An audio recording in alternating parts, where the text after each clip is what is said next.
so many things that could go wrong. What if nobody wanted to live there? What if we couldn't find the contractors to do the work?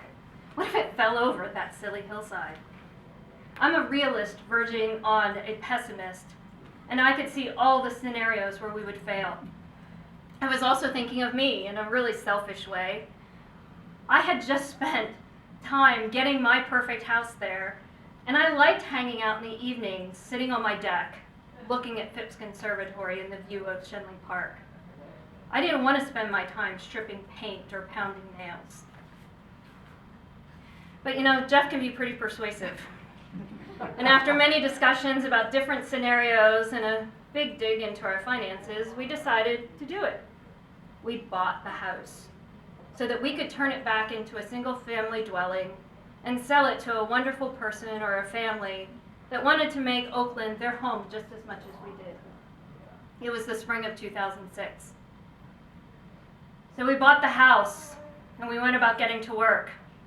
Jeff did the layout and the drawings that eliminated the 3 separate apartments and created a much more open floor plan, which we would need to be able to sell it. I did the preliminary budget based on more than a few assumptions about what it would cost to do demo and flooring and carpentry and bathrooms and a kitchen. We started pulling out the historic molding pieces that we wanted to keep and put back into the home, and contracting with craftsmen so that we could get to work. It was September and we thought we could get it finished by April, the perfect time for selling a house in Pittsburgh. Our evenings and weekends were spent at the reno house. Estimates were coming in for the work, and that preliminary budget, it was blown by Christmas. We had finished the demo, which meant almost no heat, temporary lights, and no bathroom. We were in that house what felt like every single hour outside of our jobs, and we weren't making a whole lot of progress. I was stripping layer after layer after layer of paint off this beautiful mahogany staircase, and Jeff was figuring out how to redo the slate roof. When the contractors that were there, things moved slowly. When they didn't show up, it didn't move at all. By February, we knew that there was no way we were going to get done by April. And I hated the very sight of that house. It became the effing house. It was taking up all of our time, all of our money, and it felt like we would just take 2 steps forward to get pushed back.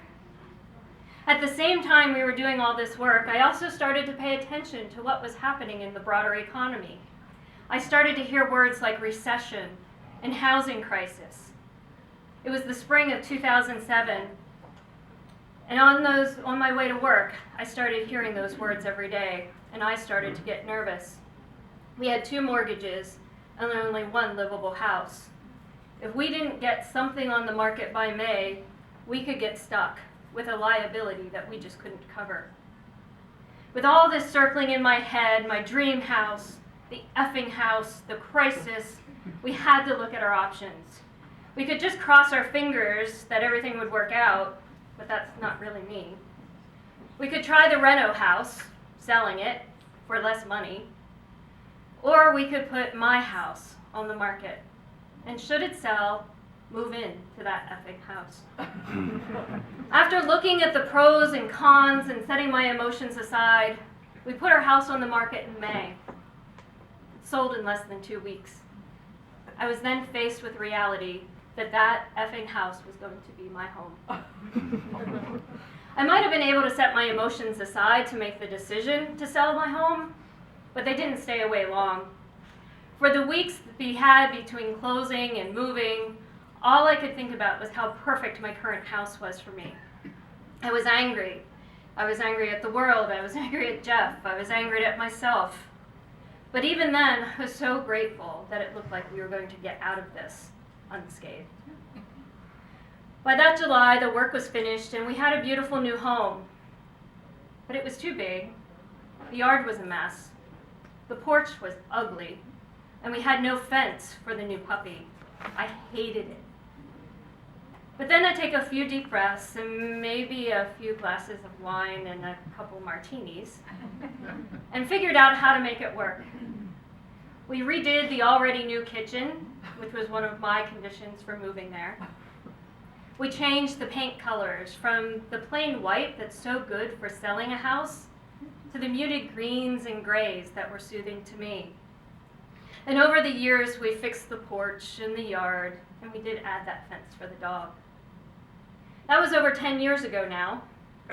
Jeff and I still live at 28 Oakland Square.